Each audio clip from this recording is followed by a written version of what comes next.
welcome to week 4. The themes this week are going to be a literature review and to develop a research question. So we're going to have 3 readings from the book this week. The first reading would be from the Single Case Study Design book, and that is going to be Chapter 3, Measurements. And the second reading is going to be from the Program Evaluation book. That's going to be Chapters 3 and 4. Chapter 3 is developing and using a theory of the program, and Chapter 4 is developing measures of implementation and outcome.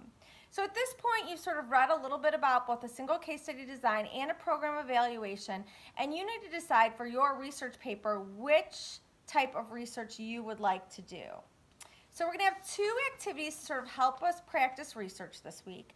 The first activity is going to be week 4, activity 1, a literature search. So before you do the literature search, you actually have 2 additional readings, which is the Literature Review Handbook, Chapter 28, and the Sample Literature Review Chart.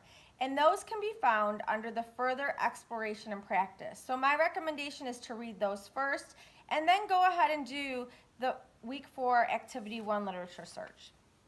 So what you're going to do in the search is you're going to use the library's database system to find at least one peer-reviewed, empirically based, full-text article about a topic that you think might be relevant to your research project for class.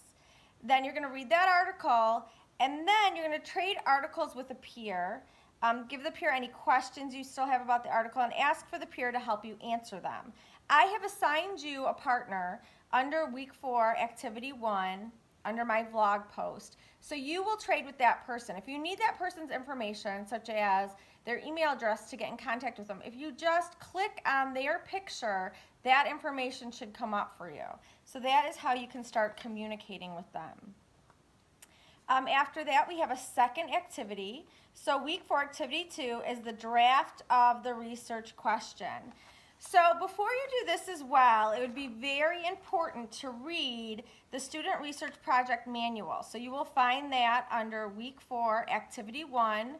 You will click on that, it will open, and I would read that first and then work on a draft of your research question. It gives you some examples of both a qualitative and a quantitative way to write the research question. There are multiple ways. But make sure that you turn one of those in this week so we can look at it and make sure that it is a valid research question. So that's your work for this week. I hope you have a good week. If you have any questions, I can be reached at lgleich, G-L-E-I-C-H, @aurora.edu, on my cell phone at area code 847-833-2907, or we can set up a time to meet in an Adobe Connect chat room. Have a great week. Thank you. Bye.